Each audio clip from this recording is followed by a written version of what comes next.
Supreme court में कोई भी केस फाइल करने के लिए कितने पैसे लगते हैं? क्या कोई भी कभी भी सुप्रीम कोर्ट में जा सकता है? क्या है ये पूरा प्रोसेस? इस पर बात करेंगे इस वीडियो में। हेलो, मैं हूं स्वर्ण और आप देख रहे हैं स्विच।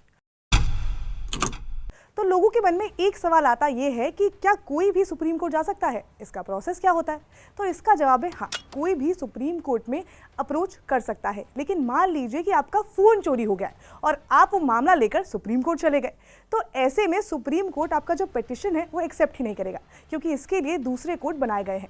तो सबसे पहले इस पूरी हायरार्की में आता है लोअर कोर्ट, जिसमें family court, civil court, criminal court, ये सब आते हैं। फिर उसके बाद आता है अलग अलग राज्यों का हाई कोर्ट।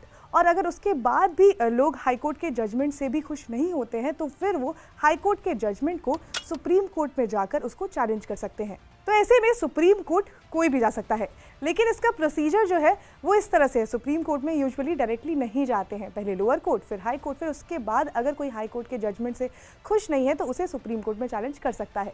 लेकिन ऐसा नहीं है कि हर बार सुप्रीम कोर्ट में इसी हायरार्की के साथ जाया जा सकता है। अगर कोई मामला संविधान से रिलेटेड है या फंडामेंटल राइट से रिलेटेड या फिर कोई अर्जेंट मैटर है जिससे देश की सुरक्षा पर असर पड़ सकता है, तो ऐसे मामलों में सुप्रीम कोर्ट में सबसे पहले पिटिशन फाइल की जा सकती है। फिर वो मैटर वहाँ सुनना है या नहीं वो सुप्रीम कोर्ट डिसाइड करता है। अगर कोर्ट को लगता है कि मामला अर्जेंट है तो मामले की सुनवाई तुरंत होती है, नहीं तो कोर्ट जो है वो पिटिशनर को बोल देते हैं कि ये मामला जो है जिस राज्य का है आप पहले उस राज्य के हाई कोर्ट में इस मामले को अप्लाई करें, क्योंकि कोर्ट में कई मामले पेंडिंग है और हर तरह के मामलों के लिए अलग अलग कोर्ट बनाए गए हैं। अभी रिसेंटली एक डेटा सामने आया था जिसमें बताया गया था कि इंडिया में 51 मिलियन यानी कि 5.1 करोड़ मामले जो हैं वो अलग अलग कोर्ट में पेंडिंग है। ऐसे में अगर हर कोई छोटे से छोटे मामले में सुप्रीम कोर्ट गया तो वहाँ पर और मामले जो है वो पेंडिंग हो जाएंगे, इसलिए अलग अलग मामलों के लिए अलग अलग कोर्ट हैं।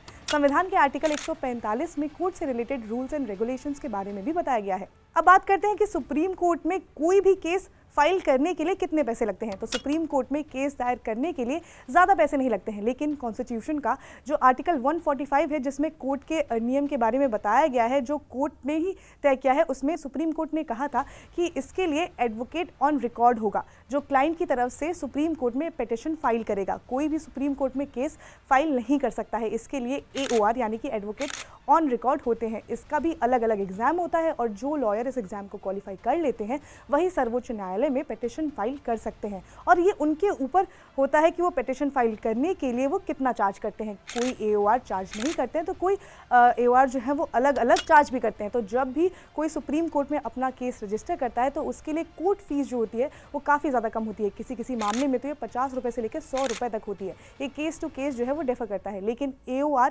जब बाद में मामले को आगे बढ़ाते हैं तो उसके लिए फीस अलग अलग होती है। तो अब आई होप आप ये समझ गए होंगे कि सुप्रीम कोर्ट में कौन किस तरह से केस फाइल कर सकता है। तो अगर आपको ये वीडियो इन्फॉर्मेटिव लगी हो तो आप सब्सक्राइब करें स्विच को।